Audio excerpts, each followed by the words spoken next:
Hi! Magandang umaga po muli sa ating lahat. Isang matagumpay, mabiyaya, mapagpalang araw po sa atin.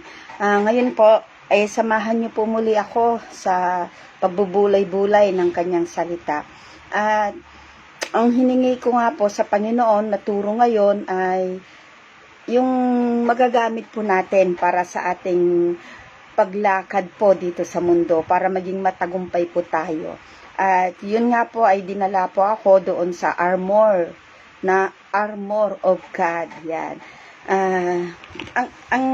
Noong mga unang panahon, ng mga kawal, ang kanilang mga kasuutan sa pakikipagdigma ay talaga namang kahit mata nila, ganyan, nakaano yung mata lang, yung parang butas.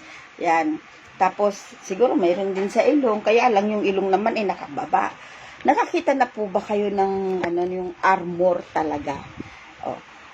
Ngayon, marami, armor band, yan. Na kung saan yung armor band, yun, yung hindi mo pwedeng bulletproof siya. Yan. Ito po, armor of God.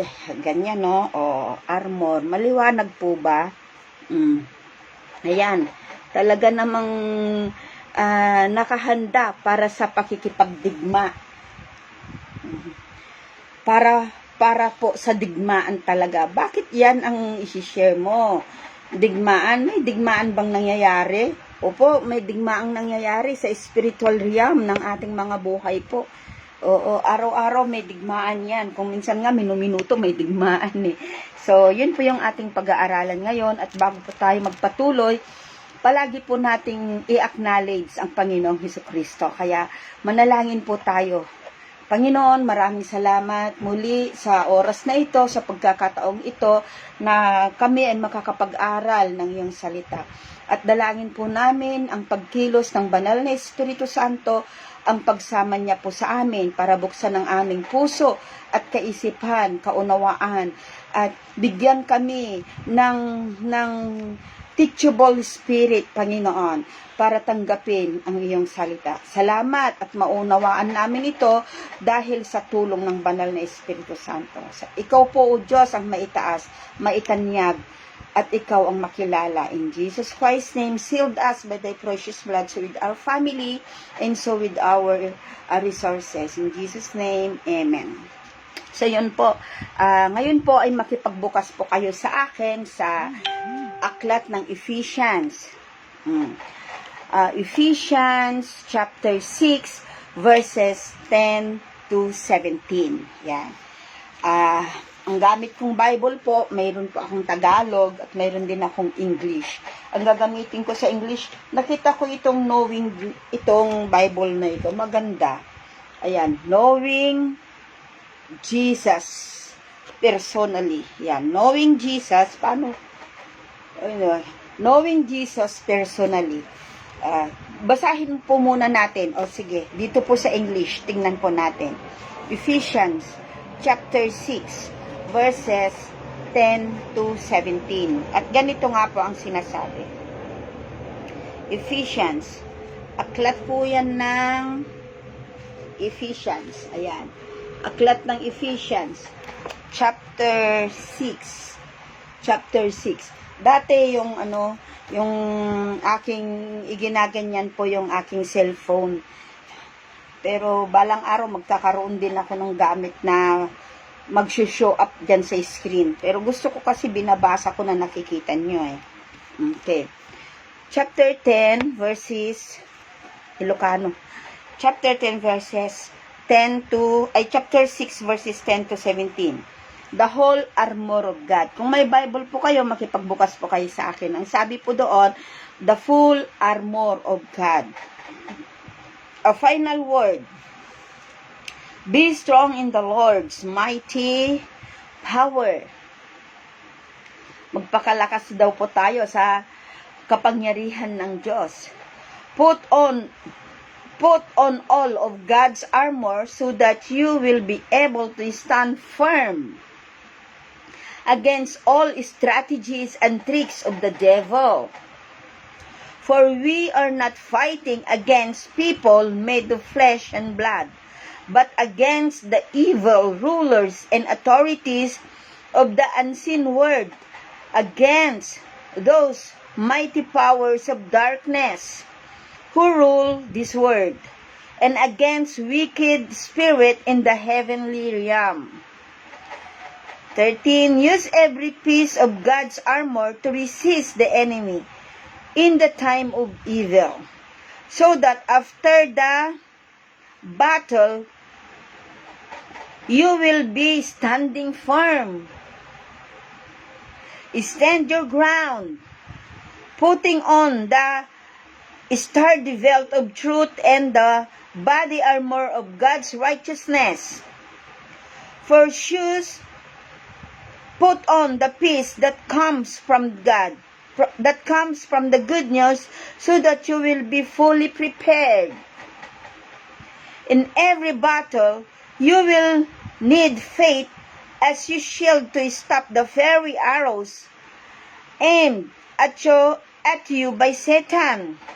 Put on salvation as your helmet, and take the sword of the Spirit, which is the Word of God. Pray at all times and on every occasions in the power of the Holy Spirit. Stay alert and be persistent in your prayers. Napakahalaga po yun sa verse 18. Be persistent in your prayers for all Christians everywhere. Amen. Sa Tagalog, titignan din po natin kung ano ang sinasabi sa Tagalog. Okay? Ito po ang aking gamit na Bible, Tagalog. Poimen. Poimen Bible. Sa Ephesians chapter 6. Sa aklat ng Episo. Sa aklat ng Episo, chapter 6, verses 10 to 18. Isama natin yung verse 18. Napakahalaga yon. Ang nakalagay lang dyan 17, pero isasama natin yung verse 18. Ang sabi doon, ang baluting kaloob ng Diyos. Yan. Sa wakas, magpakatibay kayo sa pamamagitan ng inyong pakikipag-isa sa Panginoon at sa tulong ng dakilang kapangyarihan niya. So, magiging matibay po pala tayo sa tulong ng ating pakikipag-isa sa Panginoon. Sa pamamagitan ng pakikipag-isa sa ating Diyos ay magiging matibay tayo.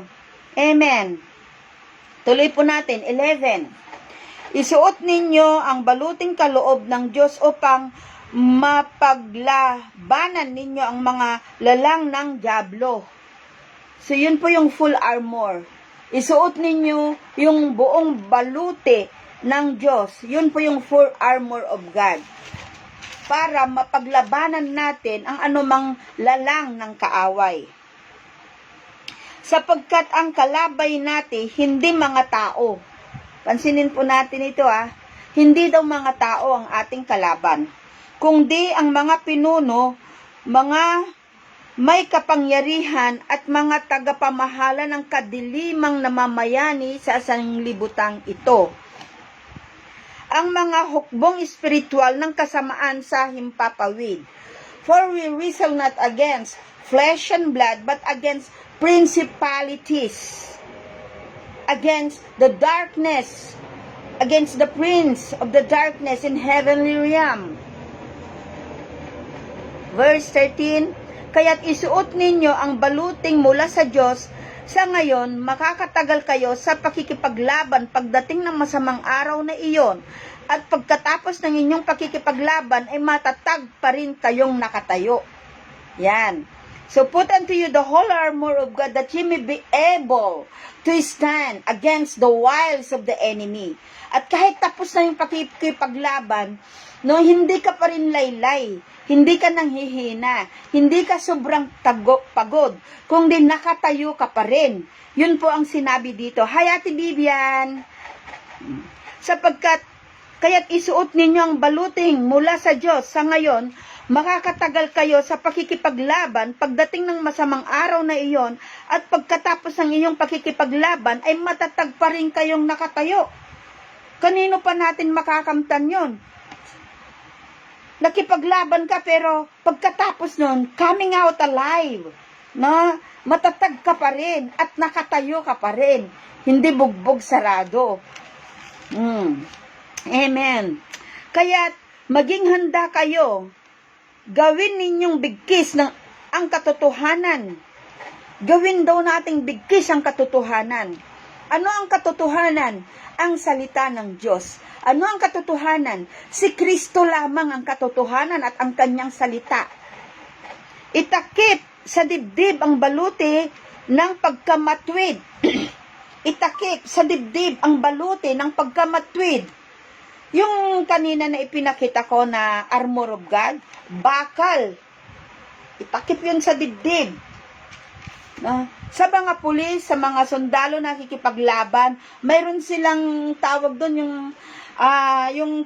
bulletproof. Itakip sa dibdib. Ano ang itatakip natin sa dibdib? Itakip sa dibdib ang baluti ng pagkamatwid. Ano yung pagkamatwid? Ano yung matwid? Yung matwid po ay yun yung salita ng Diyos. Yun yung resulta. Yun yung bagong tayo. Yun yung nalalaman nating utos ng Panginoon na dapat nating tayuan. Yun po yung pagiging matwid. At isuot ang pangyapak ng pagiging handa sa pangangaral ng mabuting balita ng pakikipagkasundo sa Diyos. Kailangan isuot natin. Isuot daw natin ang panyapak na maging handa. Dapat maging handa rin po tayo na i-share yung ating yung ating pananampalataya, na i-share yung ating tagumpay, na ipahayag si Kristo sa ating kapwa. Sa ating pinagdaraanang pagsubok, dapat makita sa atin si Kristo. At dapat nahahayag si Kristo sa buhay natin. Sa paanong paraan? Sa pagiging matatag pa rin natin. Okay. Taglayin ninyo, verse 16. Taglayin ninyong lagi ang kalasag ng pananalig kay Kristo bilang pananggat pamatay sa lahat ng nagliliyab na palaso ng masama. Taglayin ninyong lagi. Taglayin nating palagi ang pananampalataya kay Kristo. Taglayin natin palagi sa ating puso at isipan kung gaano kamakapangyarihan ng Diyos at ang Diyos na ito na lahat ng kanyang sinasabi ay ginagawa niya. Na ang Diyos na ito na siya yung sobrang nagmahal sa akin at sa iyo, sa ating lahat. Taglayin natin ang kanyang pagmamahal. Taglayin natin at gawin natin kalasag yung kanyang mga salita. Gawin natin kalasag yung kanyang presensya. Gawin natin kalasag yung kanyang pagmamahal. Yun ang ating panangga sa anumang gawa ng kaaway. Naalala ko doon sa EGR, sa Encounter with God, palaging naging kasabihan nila doon yung talk to my hand. Sabing ganyan. Say no to the enemy. Yung say no, stop Satan. Yung ganun ba? Say no to the enemy. No in the name of Jesus. Hindi makapangyayari ang anumang gawa ng kaaway. Say no to the enemy.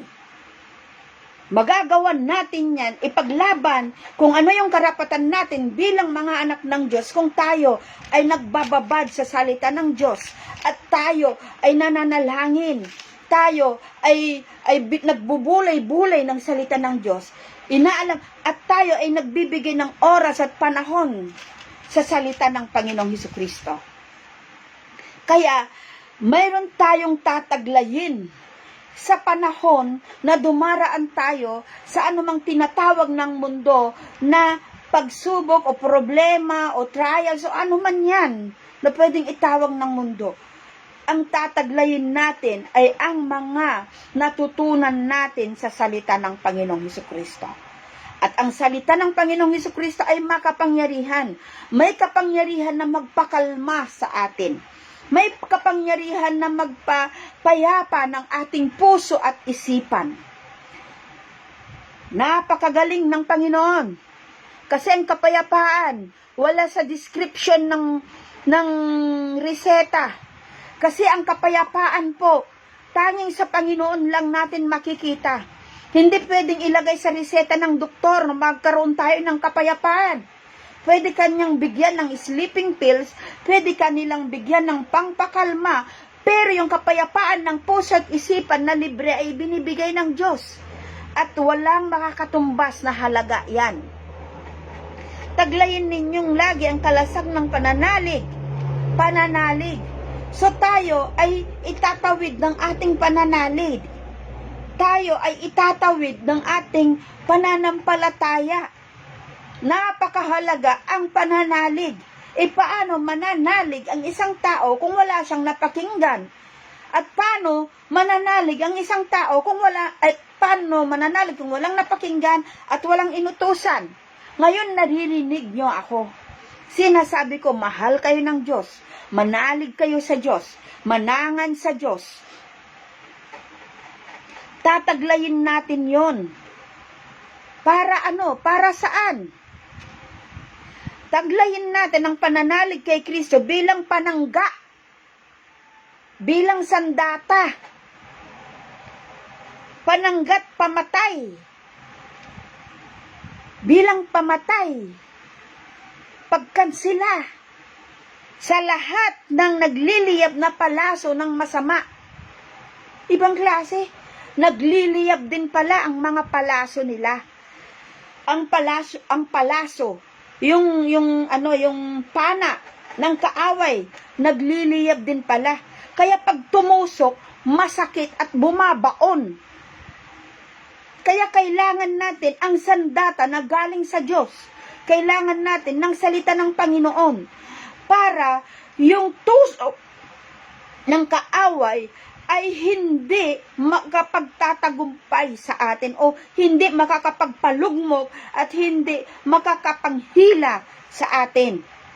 Kundi matapos natin ang laban na sabi dito nakatayo. Tuloy ko po. Lahat ng nagliliyab na palaso ng masama.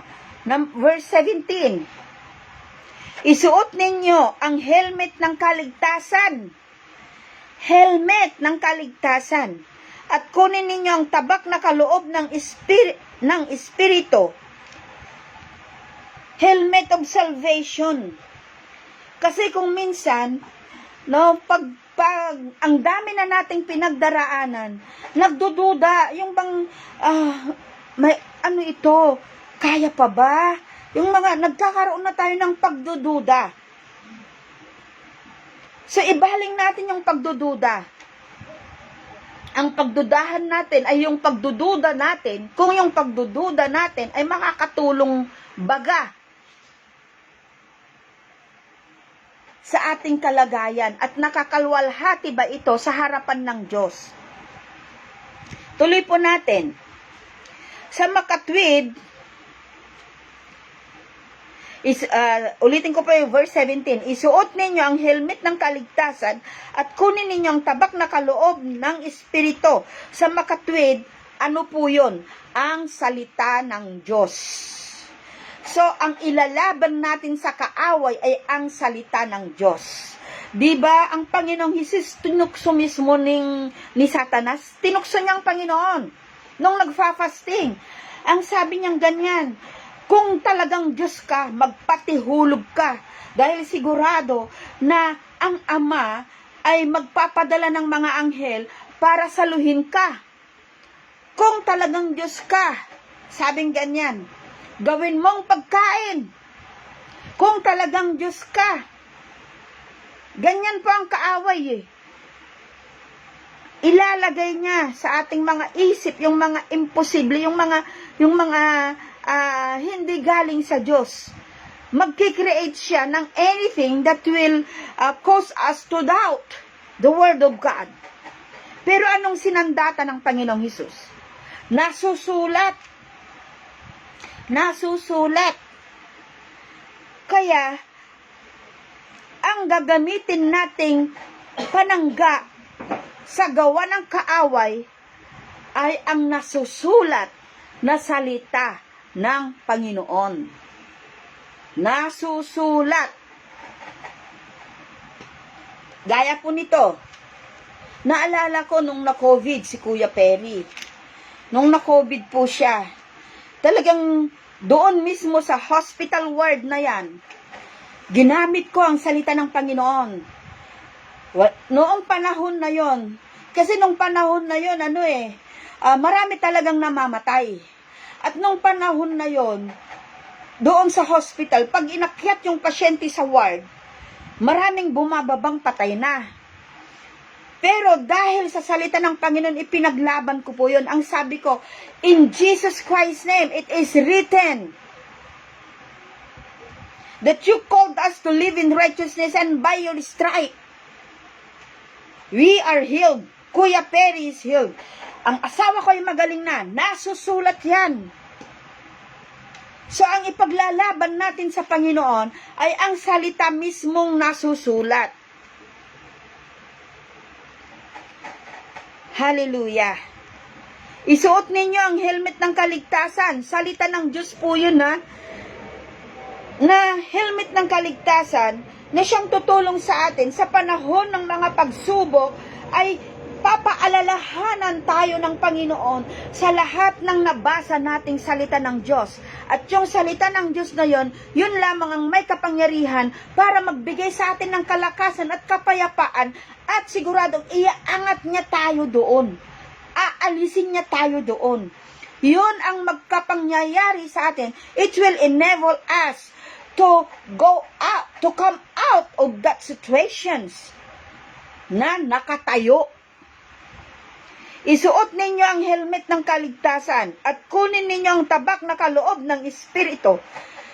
Hallelujah! Naiiyak ako dahil sa kabutihan ng Diyos. Ang salita ng Diyos. Kaya mga kaibigan, mga kapatid, huwag nating baliwalain ang ating Bible. Huwag nating pabayaan na yung ating mga Biblia ay nandyan lang. Buklatin natin ito dahil ito ay may kapangyarihan. Ito lamang ang may kapangyarihang bumago ng sitwasyon. Sandali po, kumakatok lang yung aking anak. Dararating lang galing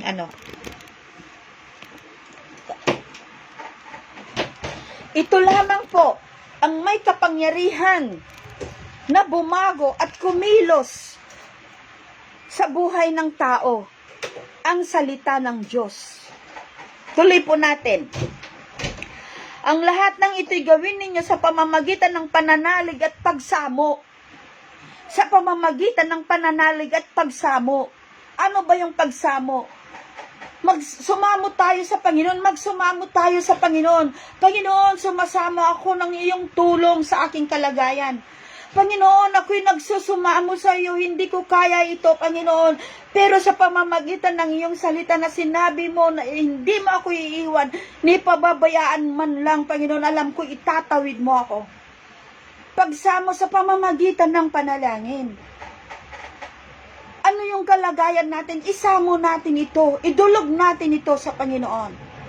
Panginoon, sobrang ang gulo-gulo, Panginoon. Panginoon, sobrang ganito. Pero salamat o Diyos, ikaw ang aking kapayapaan. Salamat, Panginoon, sa iyo ako ay magkakaroon ng kalakasan.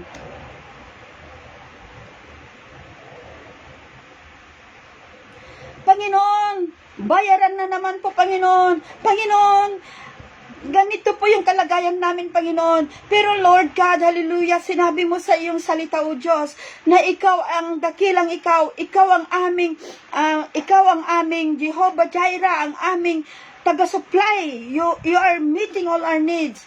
Ipinagkakaloob mo ang aming mga pangangailangan. Sandali po at may tawag sa labas. Pa! O, mayroong Yan. Tuloy po natin. Pagsamo. Dapat alam natin yung salita ng ating Panginoong Hesus para yun ang isasamo natin, ilalapit natin, idudulog natin sa panalangin. Kahit yung mga sakit at karamdaman, hindi ko sinabing, porke Kristiyano ko na, at sinabi na ng Diyos na magaling ka na, o sinabi ng Panginoon na ikaw ay kanyang iniingatan sa kanyang kamay, hindi ka na magkakasakit. Nagkakasakit pa rin po tayo. Bakit? Dahil sa sobrang paggamit natin, abuso natin sa ating sarili. Alam nating bawal, pero ginagawa pa rin natin. Pag tayo ay sumasamo sa Panginoong Hesus, binibigyan niya tayo ng kaparaanan. Binibigyan niya tayo ng dapat nating sundin. Binibigyan niya tayo ng pagkakataon. Binibigyan niya tayo ng pagpipigil sa ating sarili. Binibigyan niya tayo ng kaparaanan. Kung nagsasamo ka, Lord, wala akong bayad ng ganito, bibigyan ka ng kaparaanan ng Diyos. Maaaring siya ang tutulong sa iyo o kakausap siya ng tao na mag-offer sa iyo ng trabaho. O pag naghanap ka naman ng trabaho, gagawa ang Panginoon, ilalapit niya sa iyo o i-connect ka niya sa tamang tao para magkaroon ka ng trabaho. Kaya ang Diyos, may sarili siyang kaparaanan. Kaya nga ang sabi dito, ang lahat ng ito'y gawin ninyo sa pamamagitan ng panalangin at pagsamo.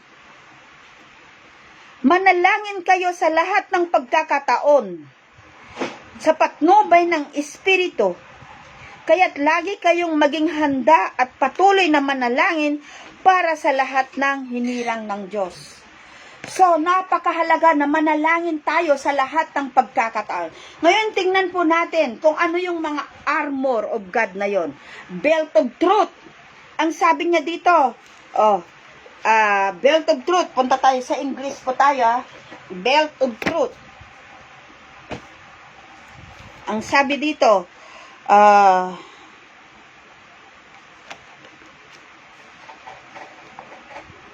ang una ay, for we are not risen.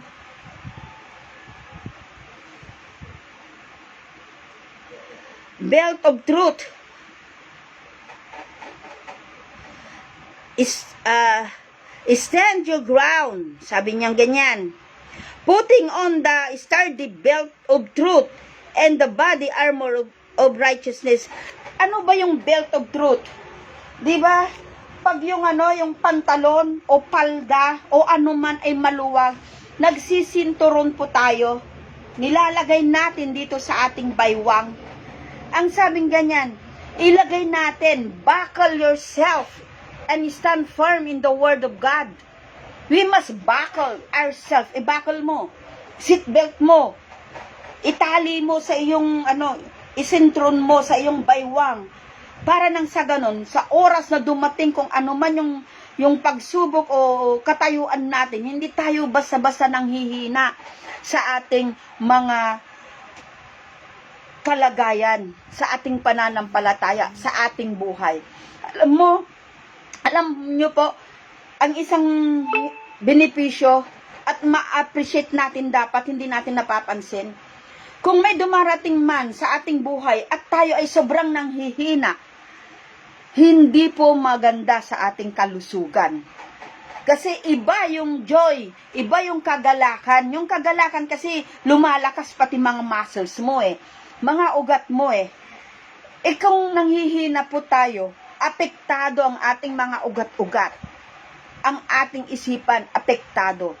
Kaya kailangan natin isintron, itali sa ating mga baywang ang salita ng Diyos. Buckle yourself and stand firm in the word of God. This is truth. His truth is your foundation. Dapat ang salita ng Panginoong Hesus ang pundasyon natin para hindi tayo basta-basta na igigewang. Para hindi tayo basta-basta nasasabihan na hindi ganito ang gawin mo, hindi ganyan ang gawin mo. Kahit na yung gawa ay hindi tama sa paningin ng Diyos, ginagawa natin. Bakit? Kasi wala tayong salita ng Panginoon. Hindi nakapamigkis yung salita ng Panginoon sa atin. Hindi natin nag-glorify at hindi natutuwa ang Diyos sa atin pag ganun po. So number 1, belt of truth. Buckle yourself and stand firm in the word of God. His truth is your foundation. His truth is our foundation. being able to stand firm against all lies and deception of the enemy. We must put on the belt of truth. Number 2. Okay. So, puntahan na, sa number 1 po muna tayo. Ano ang command doon? Para malaman mo kung ano yung ipanananggalang mo. Siyempre, ang utos doon ay, you must read, we must get. No? Kung wala kang Bible, bumili ka ng Biblia. Ang sabi nga ng isang evangelist, no? Ang sabi nga niya, sa isang krusada, sabi ng isang tao, wala siyang Bible. Tinignan niya, Rolex ang relo niya. Alam niyo ang sabi ng evangelist, go and sell your Rolex watch and buy a Bible. Bumili ka ng Bible, kumuha ka ng Bible, tapos basahin mo ito, wag mong iimbak dyan. Hindi yan pang display. Ang Biblia natin hindi pang display para masabi nila, ay, very spiritual ito, ang daming Bible. Oh, may Bible ito. Ay, ganito ito. Hindi. Kasi ang relasyon sa Panginoon, it is between you, personally, at ang Diyos. Bili ka ng Bible, basahin mo ang Bible para alam natin kung ano yung ilalaban natin. Amen. Number 2, breastplate of righteousness. Yung breastplate of righteousness, it is to guard our hearts. It is to guard our hearts against sin and walk in righteousness. It is to guard our hearts against sin para tayo ay makalakad na may kabanalan. Para tayo ay makalakad sa katwiran ng Diyos. Para tayo ay makalakad sa pamantayan ng Diyos. Yung breastplate of righteousness, yun po yung mag-iingat sa atin. Iingatan niya yung puso natin. Kasi mula sa puso, nanggagaling kung ano ang ating ikinikilos. Kung galit ka, di ba? Parang puputok ka na. Sabi ko nga po sa anak ko kahapon, o anak, kumusta na yung nakabangga ng sasakyan natin? Sabi kong ganyan sa kanya. Ang sabi niya, ang sarap ngang magalit Sabi niya, parang sarap pagsalitan ng hindi tama, kaya lang hindi naman tama na magsalita o manumpat ng tao. Praise the Lord, natuwa ako. Dahil, praise God, hallelujah, dahil alam ko na kumikilos ang Diyos sa buhay ng aking anak. Alam nyo, totoo yan Kung galit ka sa puso mo, pwede mong sabihin lahat ng yung maisumpa mo yung taong kagalit mo. Pwede mong, para mabigyan ng hustisya yung galit mo. Para mabigyan ng hustisya yung galit mo, pwede kang sumabog, pwede kang sumpain mo yung tao, pwede mong gantihan physically yung tao, pero dahil sa breastplate of righteousness, iniingatan nito ang ating puso, no? Huwag magkasala, na ilayo tayo sa kapamahakan ng pagkakasala, ng paggawa ng hindi tama sa harapan ng Panginoong Hesus. It is our guard. It is our heart guard sa pagkakasala at tayo ay makalakad sa daang katwiran ng Panginoon. It guards our heart against sinful influences. Yung mga nag-i-influence na hindi maganda, kung may breastplate ka of righteousness, iingatan niya ang puso mo. Kagaya ng mga, for example, may sinusuyo kang babae o lalaki, ngayon, ayaw niya sa'yo, may influence, hindi, gayumahin mo, hindi, painumin mo ng ganito, hindi, kunin mo sa santong paspasan, alam mo, mare, ganito lang, maganda lang yan, ganyan, magdamit, isi-juice mo, yung ganon. Kung mayroon tayong breastplate ng righteousness na nag-iingat sa ating mga puso, ilalayo tayo nito sa mga sulsol ng hindi mananampalataya. Ilalayo tayo nito sa mga sulsol na masama. Number 3, shoes of peace.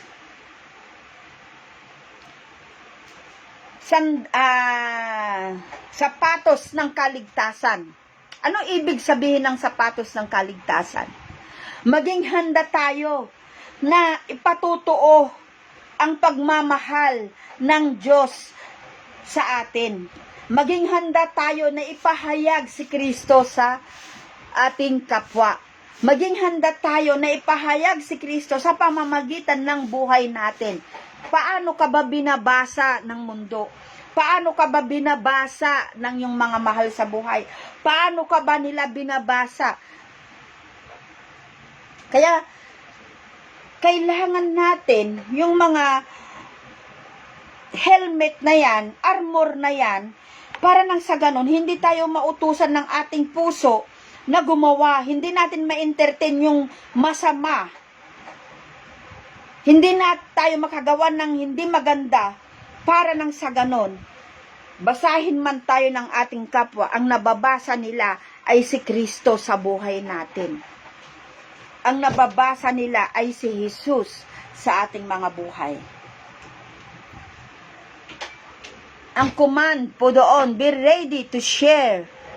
2 Timothy 4:2, ang sabi doon, be ready in season and out of season. Share the word. Kailangan po. Kaya ako nagla-live na po ngayon. Kasi, ang dami sa social media, makikita natin lahat. At kung pansinin natin ang ating mundo, nandoon na yon doon sa Matthew 24, yung sign of the last days. Nakikita na natin, ang nangyayari dito sa Pilipinas, sunod-sunod ang lindol, baha, ang digmaan sa mga iba't ibang bansa sa bansa, nagkakaroon ng digmaan. At yung mga bansa na bawal ang salita ng Diyos, ay unti-unti na rin napapasok ng salita ng Panginoon. Nandun na tayo sa dulo. Nasa end times na po tayo. Kaya, dapat ipangaral natin ang salita ng Panginoon. Dapat ipagsabihin natin ang salita ng Panginoon. Kaya sabi kong ganyan, kung sa social media, marami, malaya, nakakapag-post ng kung ano man, bakit hindi ko gagamitin ang social media?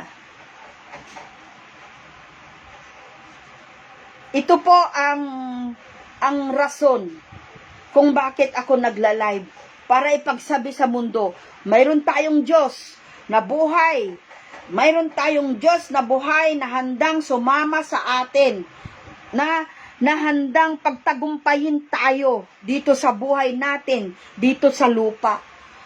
At mayroon buhay na walang hanggan, at mayroong impyerno sa mga taong hindi tatalima sa Diyos. Kaya maging handa po tayong ipagsabi ang salita ng Panginoon at huwag nating sayangin ang panahon habang malaya pa, habang may pagkakataon pa. Kasi nangyayari na rin po ngayon, yung mga tao namimili na sila ng kung ano yung gusto nilang marinig. Darating ang panahon na ang tao wala na, hindi na nila pakikinggan ng sound doctrines. Kundi ang pipiliin na nila kung ano yung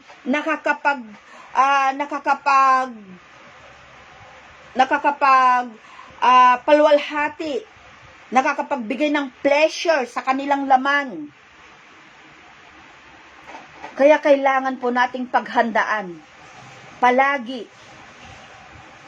ang ating buhay, ingatan ang ating pananampalataya sa pamamagitan ng salita ng Diyos. Ang komandon,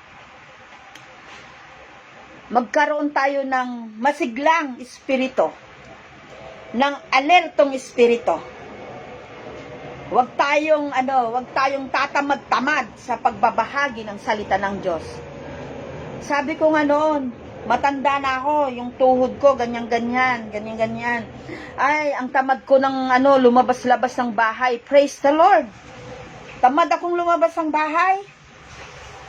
Ang tuhod, hindi na ganun ka-form. Praise God, may social media na pwedeng abutin at ipahayag ang salita ng Panginoon. At huwag din po tayong tamarin talaga. Magbigay tayo ng oras sa Panginoong Hesus. Okay, tuloy po tayo. Doon na po tayo sa helmet of salvation. Guard your thoughts against doubts and discouragement. It protects our mind in the assurance of our salvation. Guards our thoughts against doubts and discouragement. Yun nga po yung nasabi ko kanina. Kung minsan, yung bang nagdududa ka na, yung ganyan, tapos nadidiscourage ka na, nangihina ka na, wala na. O, yung kumbaga, yung salita ng Panginoong Hesus ay parang wala lang, ganon. Pero, pag isinuot natin ang helmet of salvation, gagwardyahan niya ang ating kaisipan. Amen. Gagwardyahan niya ang ating kaisipan. Kaya napakahalaga muli na maging pamilyar tayo sa salita ng Panginoong Hesukristo. Ipag-pray natin ang ating isipan, na ang ating isipan ay mabaling, mabago sa salita ng Panginoon. Ang sabi ng Romans 12, chapter 2, ang sabi niya, but be transformed by the renewing of your mind in Christ Jesus. Mabago kayo sa renewing, sa pagpapalit ng iyong isipan, sa pagbabago ng iyong isipan sa pamamagitan ni Kristo Jesus. Helmet of salvation. Kasi dito sa utak, dito bumubulong ang kaaway eh. Sasabihin ng kaaway, wala. Ay, hindi mo kaya yan. Di ba mahina ka? Wala yan. Ganyan na yan. Hindi na yan magbabago. Lahat ng discouragement, sasabihin niya, ay, may sakit ka. Hindi mo kaya. Wala mang magagawa yan eh. Wala, hindi yan. Wala yan. Ganyan. Ang kaaway. Pero, kung salita ng Panginoon, ang ating taglay-taglay at mayroon tayong alam sa salita ng Panginoong Hesukristo, hindi tayo basta-basta magkakaroon ng spiritual vertigo. Wala na po yun. Dahil yung salita ng Panginoong Hesus, ang sabi ng Bible, ay napatunayang totoo. At ang Diyos ay hindi nagbabago noon, ngayon at magpakailanman. Ang Diyos ay totoo. In the beginning was the Word, and the Word was with God, and the Word was God. Yung salita daw po, at ang Diyos ay iisa. Gaya din natin, tayo at ang ating pagkatao ay iisa. So make sure that we are identified with Christ and act as identified with Christ. Amen. And command doon, palagi nating basahin ang ating Bible. Command, familiarize yourself with the Word of God and be doers of it. And be doers of the Word of God. Hindi yung alam mo lang, dapat ipinapamuhay mo. Practice the Word of God. Put into action the Word of God. Kasi kung walang action, kung hindi natin ito ginagawa, wala tayong, we stays the same. Walang pagbabago. Hindi tayo magtatagumpay. Nasa kumunoy pa rin tayo. Pero kung tayo ay gumagawa na naaayon sa salita, naaayon sa sinabi ng Bible, magkakaroon ng tunay na pagbabago at tunay na katagumpayan. Number 5, shield of faith. Hold on to God's words as your weapon to fight back. Yan. Ang weapon natin sa paglaban sa kaaway ay ang salita ng Panginoon. Kung sinabi ng kaaway na mahina ka, wala kang magagawa, mahina ka. Kung sinabi ng kaaway na wala kang kwenta, hanggang dyan ka lang. Ilaban natin ang salita ng Diyos. Ang sabi ng salita ng Diyos, my grace is sufficient for you. Ang biyaya ko ay sapat. Philippians 4:19. Tingnan po natin sa Philippians 4:19.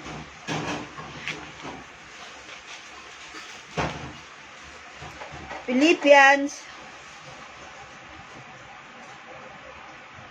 19. Ang sabi doon,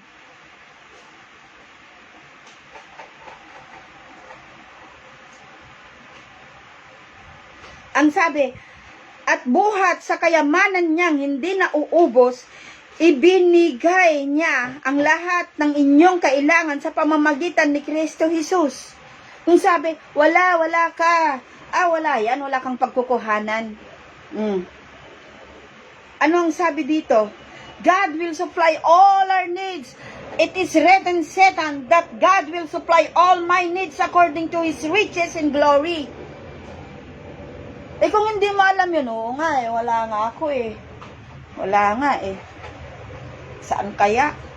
Pero kung alam mo ang salita ng Diyos, pwede, Lord, Father God, in the name of Jesus Christ, you've said in your word in Philippians 4:19 that you will supply all my needs according to your riches and glory. Lord, salamat Panginoon. You are my Jehovah Jireh. Mayroon kang ilalaban sa Lord. Mayroon kang ihihingin sa Lord. Mayroon kang i-plead na salita ng Panginoon. Mayroon kang hihingin na salita ng Panginoon. Kasi sabi din ng Panginoon tinitingnan ko ang aking salita upang gawin ito. Kung ano yung kadahilanan na ito ay aking ipinadala. Amen. So, yun po, shield of faith. Kung sinabi niya na mahina ka, ay sabi ng Panginoon, kung kailan ako mahina, doon ako malakas. Kaya, kailangan alamin natin ang salita ng Panginoong Hesus. Huwag lang puro telenovela. Huwag lang puro mga short dramas o mga laro, mga games, pocketbooks, o buhay ng kapitbahay, o buhay ng sino mang may buhay, o mga balita sa ating mundo. Ang number one na buksan mo ay ang salita ng Panginoong Hesus.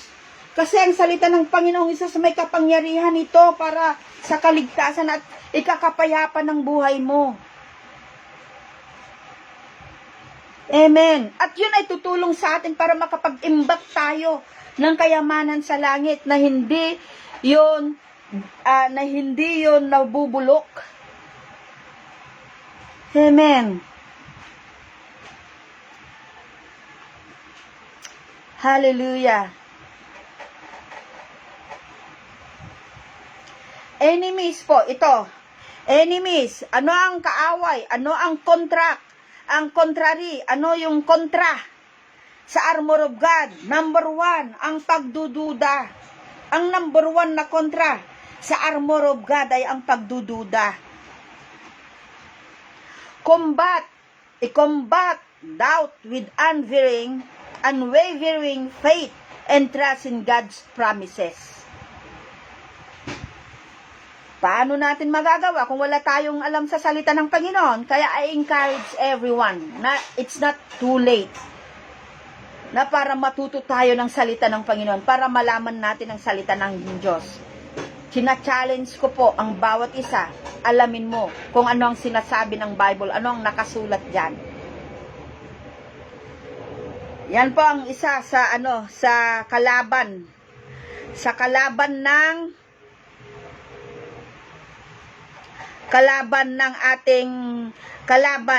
ng armor of God, doubt. Number 2, kasalanan. Siyempre, pag nag-doubt ka na, yung pagdududang yon, pwedeng magbulid sa'yo sa kasalanan. Kasi wala kang breastplate, wala kang helmet of salvation, wala kang lion's girt with truth. So, nagduda na, dahil sa pagdududa, na-influence na ng kasalanan, nagpa-influence doon. At dahil nagkasala, nagkaroon na ng takot. Yun yung mga kalaban ng armor of God. Una, doubt.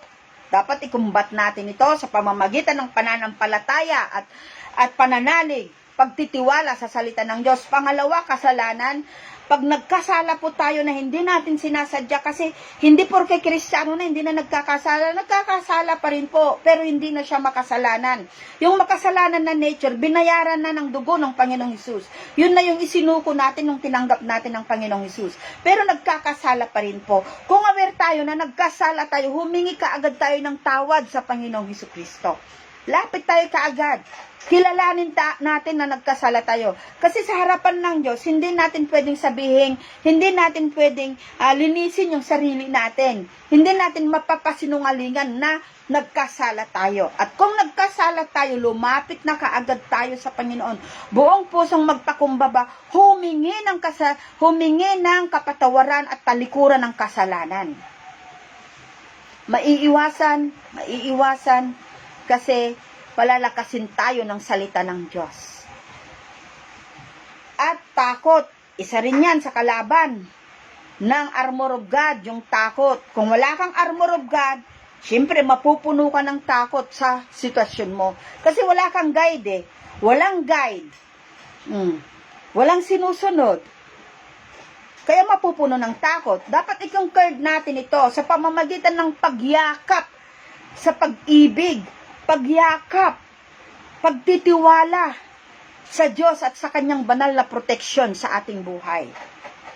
Number 4, distraction. Yan. Kapamahakan.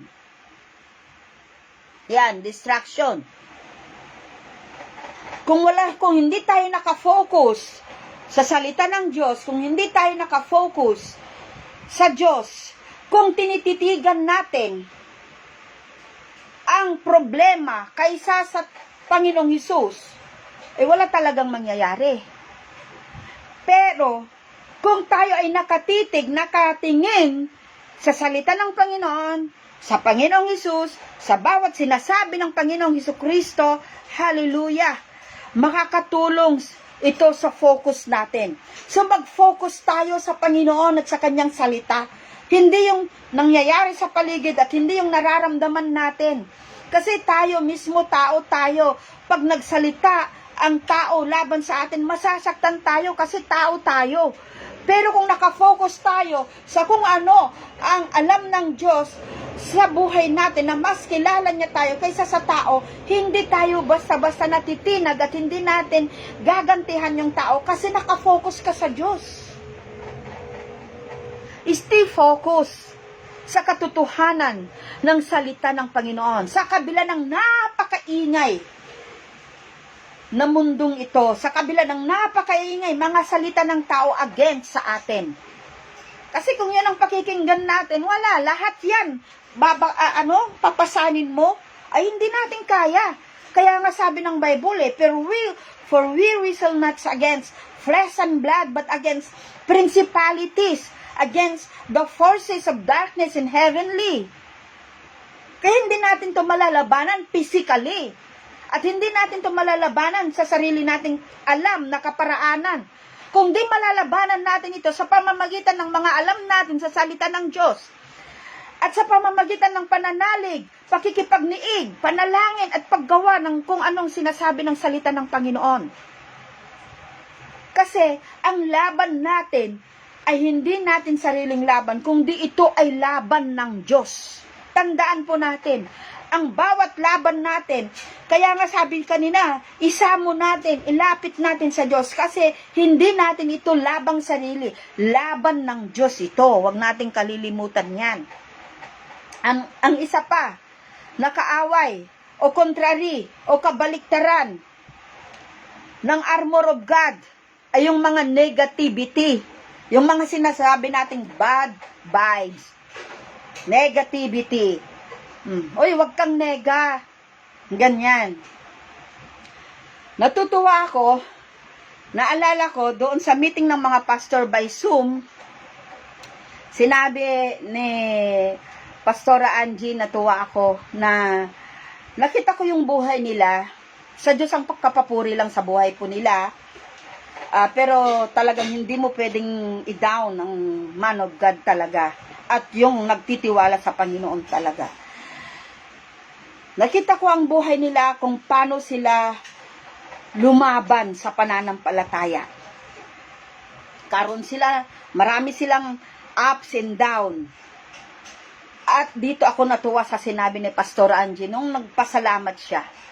Sabi niya, hindi daw niya pinapayagan ang mga nega-word sa paligid niya. Kaya kung may mga nega-word, negative words na naririnig siya, sinasabihan niya, ay wag yan, ayoko yan, ayoko. Akala niyo hindi po. Kasi sabi rin ng Proverbs, the life and death are in the power of tongue, and those who love it will eat its fruit. Kaya, pag may naririnig siya sa paligid niya, na mga nagsasalita ng negative, nire-rebuke niya, ini-stop niya kaagad, ay wag yan, wag yan. At araw-araw siya, nag-i-speak siya ng positive. Araw-araw nag-i-speak siya ng buhay. Paggising niya sa umaga, nag-i-speak siya ng buhay. So, kaya nga sabi ko, nung nagsalita rin ako, sabi ko, you deserve all. Deserve nyo kung ano man ang tinatamasan nyo ngayon. Kung ano man yung ministry nila ngayon, praise the Lord, deserve nila yan. Kasi they fight. They really fought the good fight of faith. Nakakuha po ako dun. Kaya isinishare ko ito sa inyo. Negativity.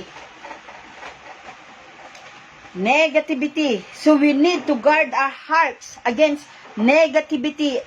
At yung mga sinasabi nilang bad vices, yung good vibes, yung mga bad, we need to protect our hearts against those things and focus on the truth of God's word and promises. Number 6, ito napakahalaga po ito, na contrary, na kalaban ng armor of God. Kaya dapat isuot natin yung mga armor of God para hindi natin ito nalalakaran. Ano po yun? Complaining. Yan, yung palaging mareklamo. Yung wala-wala at mayat-mayat nagre-reklamo. Gawin muna bago magreklamo. Ako noon, ang dami kong reklamo Nung sinabi ng Diyos sa akin, sumunod ka sa akin anak, at doon kita sasalubungin at pagpapalain. Panginoon, ganyan. Yung complaining. Kung complain tayo ng complain, reklamo tayo ng reklamo, kung inatasan tayo ng trabaho ng ating pastor, tapos complain tayo ng complain, kung inatasan tayo ng trabaho, kahit na hindi sa church, dito sa paligid natin, complain tayo ng complain, ano mangyayari sa atin? Ang isang resulta ng complaining, body weak. Magiging weak yung ating body. At magiging weak yung ating spiritual. Yan ay isang resulta ng complaining. At ang complaining ay it leads to sin and disobedient. It leads to sin and disobedient, and it leads to a defeated life. Gusto po ba natin yon? Siyempre hindi. Kaya avoid natin yon, complaining. Amen. At magpakababad tayo sa presensya ng Panginoon para tayo ay lumago. Amen. Our battles are not against flesh and blood, but against principalities in heavenly. Verse 12. So we cannot fight back on our own self, but by the Spirit of God that is in us, and the very truth of every word of God that we know and studied and meditated. And that word must be put into action. At pag nailagay natin to sa action, sa pamamagitan ng Espiritu ng Diyos na nagpapalakas sa atin, then, we will come out victoriously and finish the race, the fight, na nakatayo pa rin tayo. Amen. Kasi, the Word of God, the full armor of God, is our defense against all the lies of the enemy. So ano po ang utos sa atin? Ano ang challenge sa atin? Reading the Word of God. Studying the Word of God. Meditating the Word of God. Pray the Word of God. Get connected to Lord. Have a time with God. Maging present tayo sa paaralan ng banal na Espiritu Santo.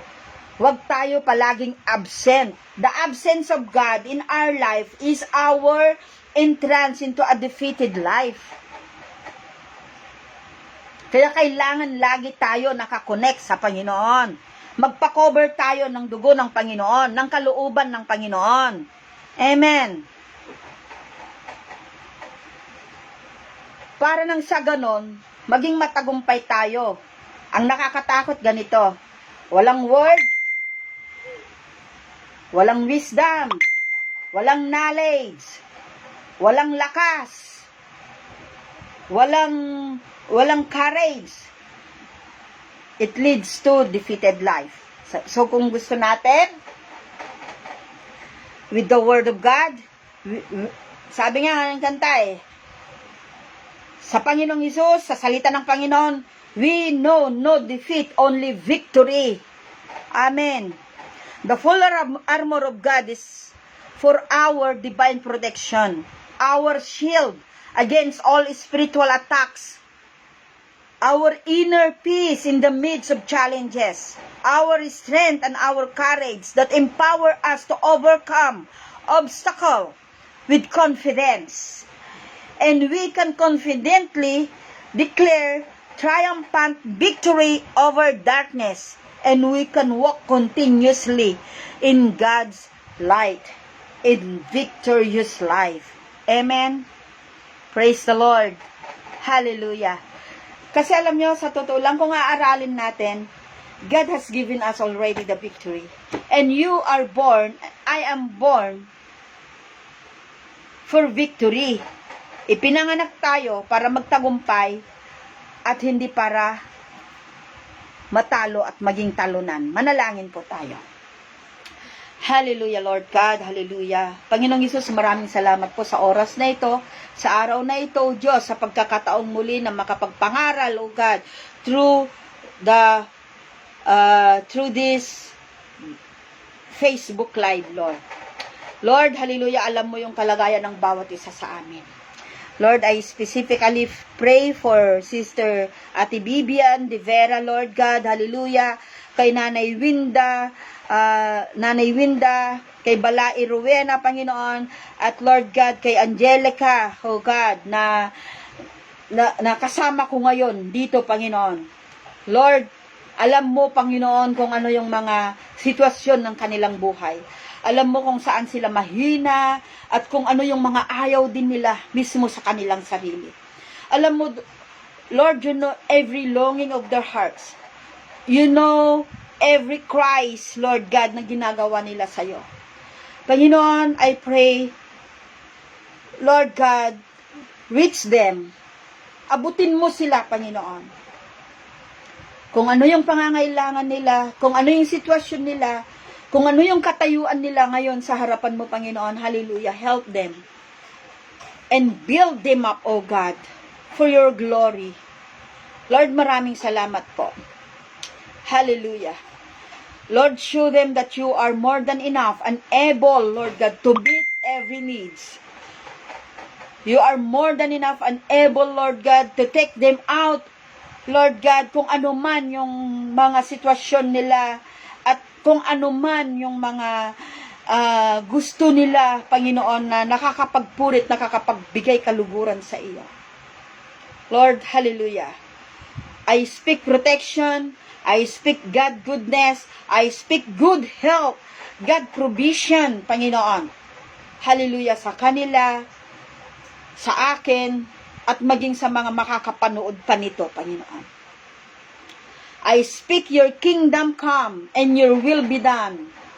Dahil alam namin, in your kingdom, in your presence, Lord God, hallelujah, ang buhay namin ay magiging maayos. Dahil alam namin, Lord God, yung will mo ay maganda kasi sinabi mo yun. Nasusulat, it is written in Jeremiah 29:11, that you know the plans you have for us. plans to prosper us and not to harm us, to give us hope in the future. Lord, we claim your promise. We claim your promise, Lord God. We claim your promise, Lord. Philippians 4:19, that you are more than enough. And your grace is sufficient for us. We claim it, O God. Salamat po, O Diyos. Salamat po. Sa mga may sakit, ikaw ang aming kagalingan. Sa mga nangangailangan, ikaw ang aming Jehovah Jireh. Sa mga naguguluhan, ikaw ang aming Jehovah Shalom. You are omniscient, Lord God. You are omnipotent, Lord God. You know everything and you are everywhere. You are not limited by distance. Maraming salamat po. Lord Father, I am praying for Rochelle, Panginoon, yung kasamahan namin sa couples. Lord, we pray that you're going to reach out to Rochelle, Panginoon. At salamat sa madalian niyang kagalingan, O Diyos, sa provision mo sa kanya, at sa kalakasang physical, Panginoon, na ibinibigay mo sa kanya at kalakasang spiritual. Maraming salamat. At Lord, we pray for our countrymen, Lord God, at sa aming mga opisyal mula sa kay presidente hanggang sa pinakababang antas ng paglilingkod at sa bawat offices ng Pilipinas, Panginoon. Lord God, nadalawin mo po sila, O Diyos. At magkaroon sila ng connection sa iyo, Panginoon. Magpadala ka ng iyong mga anak para mabuksan yung kanilang isip, tenga, at tanggapin kanila bilang Panginoon at sariling tagapagligtas. At magawa po nila, O Diyos, ang kanilang tungkulin sa banal na pagkatakot po sa inyo para maabot yung mga dapat abutin na agad-agad. Lord, thank you. We even pray for the families in our country. Lord, sa mga mamamayan din, Panginoon, that everyone will come into the knowledge of you, Lord. Maraming salamat. Sa iyo po ang papuri, Ama, in Jesus' name. Amen. And if you want, hallelujah, thank you for praying that prayer with me. At gusto ko rin pong ipanalangin. Kung hindi pa po tayo sigurado sa ating kaligtasan, o kung gusto mong masigurado yung kaligtasan mo, at gusto mong maramdaman yung experience na kasama ang Panginoon araw-araw, yung kagaanan ng pamumuhay, kahit na sabihin mong hikahus ka sa buhay, sa financial o ano man, kung gusto mong magkaroon ng kagalakan sa kabila ng mga pangyayaring yan, tanggapin mo si Kristo bilang Diyos, Panginoon at sariling tagapagligtas mo. At kung gagawin mo yan, sasamahan ka ng Diyos sa buhay na ito. Sumunod ka lang po sa maiksing panalangin ng pagtanggap sa Panginoon. Panginoong Hesus, maraming salamat po sa oras pong ito. Lumalapit po ako sa iyo. Kinikilala ko na ako isang makasalanan at nangangailangan ng kaligtasan. Binubuksan ko po ang aking buong katauhan, ang aking puso't isipan. Tinatanggap ko ang ginawa mo sa krus ng Kalbaryo. Tinatanggap ko ang pagmamahal mo sa akin. Ama, sa pangalan ni Jesus, Panginoong Hesus, sa oras pong ito, tinatanggap kita bilang Diyos, Panginoon, tagapagligtas ng aking buhay. Magmula sa oras na ito, ikaw nang maghari sa akin. Ako'y anak mo na at magpapasailalim sa kalooban mo. Salamat po sa pangalan ni Jesus. Amen. Amen. Kung ginawa mo ang panalangin na yan, nataos sa iyong puso, binabati kita dahil magmula sa araw na ito, sa oras mismong ito, tandaan mo, ang Diyos ay mananahan kasama mo. Lord, maraming salamat po, Diyos. Dalangin ko po, Diyos, na maranasan ka, na maranasan ang kapangyarihan mo, at lalo kang makilala, Panginoon, ng bawat isa po sa amin. In Jesus' name, Amen. So maraming salamat po sa panunood. Salamat po Ate Bibian. Salamat Nanay Winda. Salamat Balae. Rowena. Salamat Angelica. At hanggang sa muli po. Hanggang bukas po muli. Pagpalain po tayong lahat ng Panginoon. Manatiling ligtas. Manatili sa Panginoong Hesus. At God bless. Shalom everyone.